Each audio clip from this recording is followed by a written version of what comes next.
So public transportation is actually really lame and personally find. And today I'm going to be breaking down some personal anecdotes, some personal stories, some personal little experiences with public transportation. So you can maybe get a whiff of my opinion. Yeah. Baby, welcome to the party. I'm on the lightest in the lean. That's why I'm over retarded. That's why I'm over retarded? Baby, welcome to the party. I hit the boy up and then I go skate in a Rari.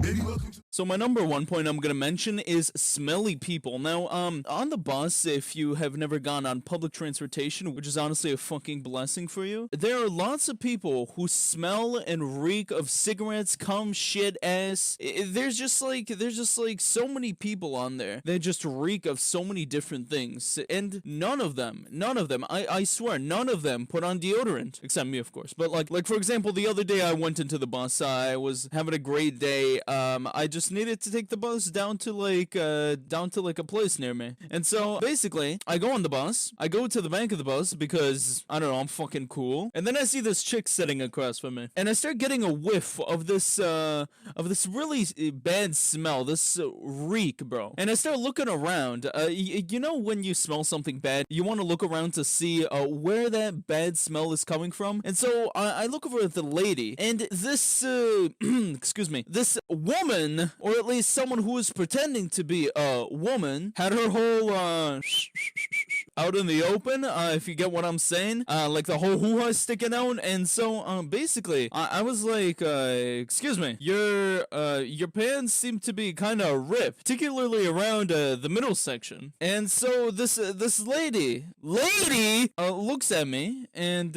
she says, she didn't speak English. Or she used to speak English before crack cocaine was introduced into her life. By the way, crack cocaine, crazy drug, bro. Crazy drug. But also, try to not smoke it on the bus. I have a bit of a, I don't know, secondhand anecdote from one of my really good friends.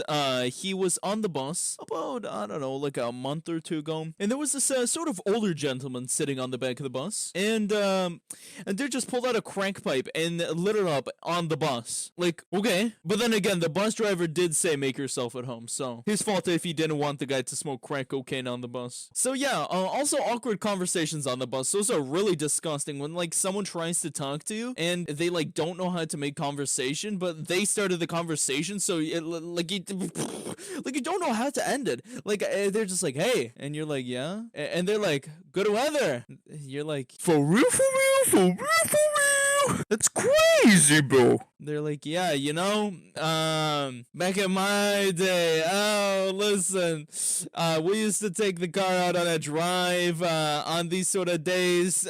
Listen, it was great. It was great. Wow, really, bro? That's so awesome. Why don't you try taking a ride up your grandma's rectum, you snot-nosed fuck? Get off my dick while I'm on the bus. Now, that's the sort of attitude that I would like to give, but unfortunately, you can't really do that, in real life, so I'm just sat there holding my dick in my hand and basically listening to this fucking loser talk about his car. Number 2.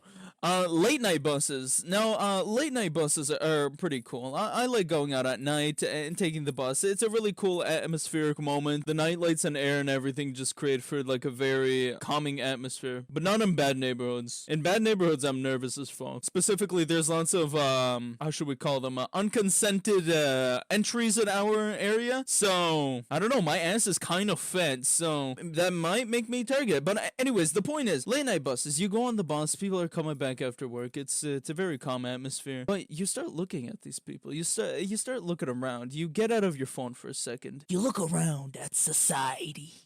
No. You look around at your surroundings and you see just very sad people, 9 to 5 motherfuckers who come back from their work. They come back home to a wife that bitches at them all the time for like pointless shit, and they get back to like, I don't know, kids that hate them for neglecting them. Half the dudes are carrying like alcohol. Probably the kind of dudes who are like, live for the weekend, bro. And probably have that as their Facebook status too. Some like really annoying shit. And but like you see all these like lower grade people, just like obese people, gambling on their phones. Like I saw this like obese old dude playing like poker on his phone or some shit. And maybe it's like my connotation to it, like seeing like an obese guy, an obese older balding guy playing like gambling, like real money. This is a game for real money. Like, I don't know, it just gave like sort of a bad feeling, a bad atmosphere, just very sad. Usually like people are talking on the bus, like in the mornings, like people always talk on the bus. People are like eager to have conversation. People are eager to talk to each other. But no, now like late night bus is like fucking silent, and people are just like, it just reeks of suicidal energy and just makes me depressed. So yeah, that's number 2. Number 3, dirty seats, along with smelly people. I know I already mentioned smelly people, but also have to mention really dirty seats and just a really dirty interior. Well, you tell me, no shit. Smelly people are there, and like people that don't fucking shower and don't use deodorant. Of course, the place is gonna be like a bit more unsanitary because due to these people. But the bus company exists. They can like sanitize the place and like fucking rinse it out. My friend once sat down on a bus seat and it was soggy. But guess what the sog was? It was fucking shit. And basically he had like soggy shit, like wet shit, diarrhea on his ass that was like hiding in the seat. I don't know how it like absorbed into the seat without any color or smell, but like, so basically public transport is fucking disgusting. Get a car. I know it's expensive, but cry about it. It's way better than being on a bus, or walk, unless you don't want to sweat. If you drive a bus, good for you, you're providing like a civil service, but like the people taking that civil service, make sure to put on your deodorant, maybe brush your teeth once in a while, maybe like shower, don't forget that one, big one, and yeah, be a good guy like Laffy. See ya.